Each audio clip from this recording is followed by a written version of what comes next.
हमारे भारतीय हथियारों ने, ब्रह्मोस मिसाइल ने दुश्मन के घर में घुसकर तबाही मचाई।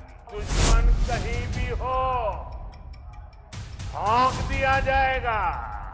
एक समय जहां से पारंपरिक उद्योग पलायन कर रहे थे, वहां अब डिफेंस सेक्टर की बड़ी कंपनियां आ रही हैं। अगर मैं सीधी कानपुरिया में कहूं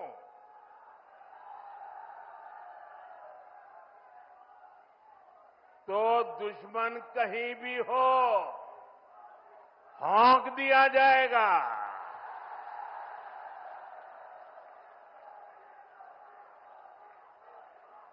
साथियों, ऑपरेशन सिंदूर में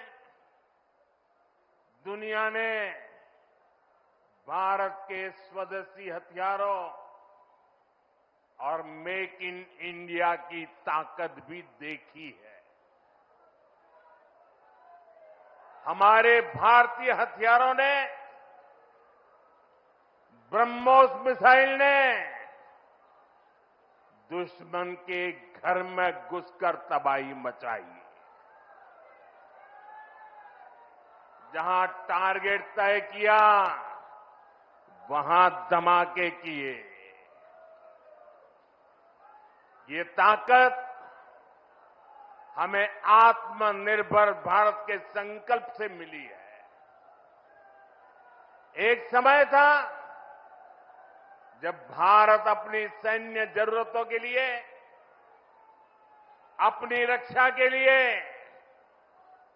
दूसरे देशों पर निर्भर था। हमने उन हालातों को बदलने की शुरुआत की। भारत अपनी रक्षा जरूरतों के लिए आत्मनिर्भर हो, ये हमारी अर्थव्यवस्था के लिए तो जरूरी है ही, ये देश के आत्मसम्मान के लिए भी उतना ही जरूरी है। इसलिए हमने देश को उस निर्भरता से आजादी दिलाने के लिए आत्मनिर्भर भारत अभियान चलाया। और ये पूरे यूपी के लिए गर्व की बात है, वो डिफेंस सेक्टर में आत्मनिर्भरता में बड़ी भूमिका निभा रहा है।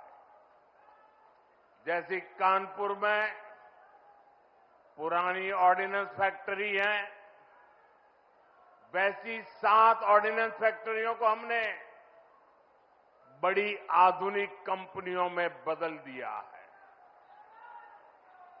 आज यूपी में देश का बड़ा डिफेंस कॉरिडोर बन रहा है। इस कॉरिडोर का कानपुर नोड रक्षा क्षेत्र में आत्मनिर्भर भारत का बड़ा केंद्र है। साथियों, एक समय जहां से पारंपरिक उद्योग पलायन कर रहे थे, वहां अब डिफेंस सेक्टर की बड़ी कंपनियां आ रही हैं।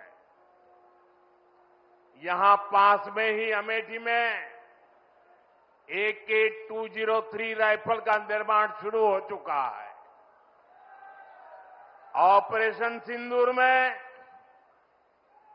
जिस ब्रह्मोस मिसाइल ने दुश्मनों को सोने नहीं दिया, उस ब्रह्मोस मिसाइल का भी नया पता है उत्तर प्रदेश। भविष्य में कानपुर और यूपी भारत को डिफेंस का बड़ा एक्सपोर्टर बनाने में सबसे आगे रहेंगे।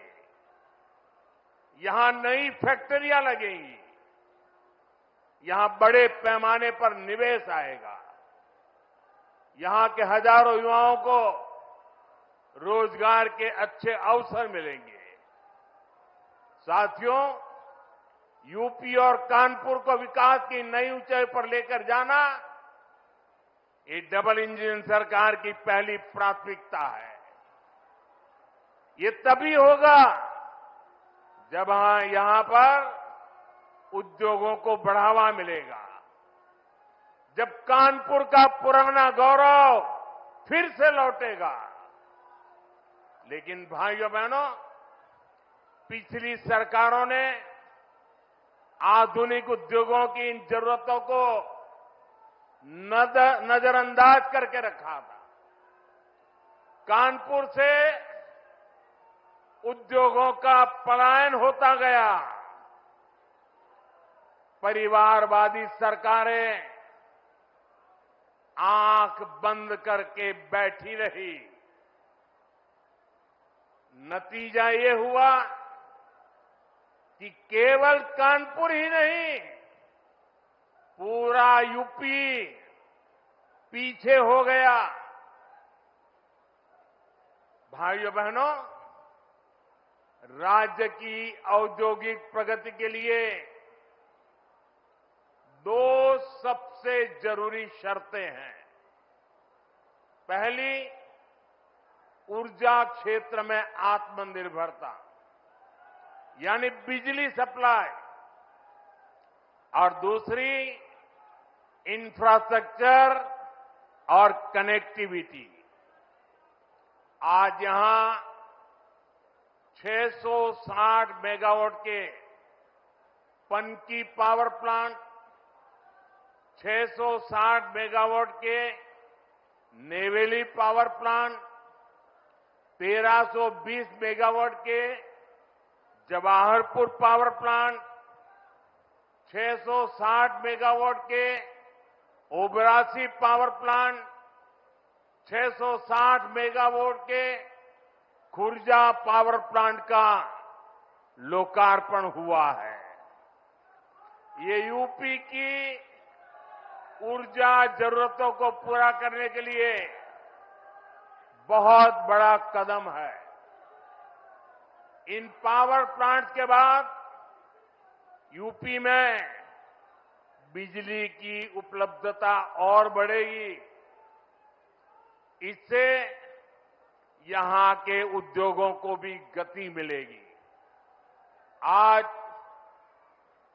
47,000 करोड़ रुपए से अधिक की लागत के कई और विकास कार्यों का लोकार्पण और शिलान्यास भी किया गया है।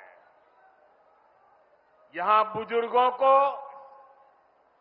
मुफ्त इलाज के लिए आयुष्मान वय वंदना कार्ड भी दिए गए हैं।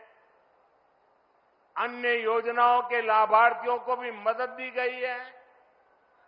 ये योजनाएं, ये विकास कार्य कानपुर और यूपी की प्रगति के लिए हमारे कमिटमेंट को दिखाते हैं। साथियों, आज केंद्र और प्रदेश की सरकार आधुनिक और विकसित यूपी के निर्माण के लिए काम कर रहे हैं। इसी का परिणाम है जो इंफ्रास्ट्रक्चर, जो सुविधाएं, जो संसाधन बड़ी बड़ी मेट्रो सिटीज में होती है, वो सब अब अपने कानपुर में भी दिखने लगी है। कुछ साल पहले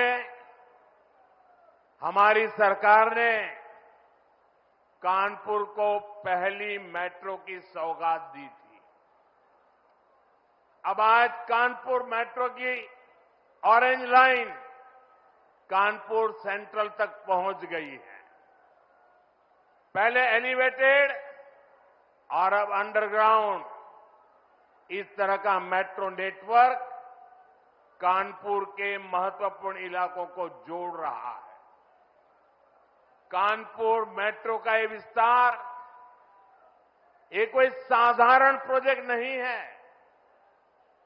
कानपुर मेट्रो इस बात का सबूत है, अगर सही इरादों, मजबूत इच्छा शक्ति और नेक नीयत वाली सरकार हो तो देश के विकास के लिए, प्रदेश के विकास के लिए कैसे ईमानदारी से प्रयास होते हैं। आप याद करिए,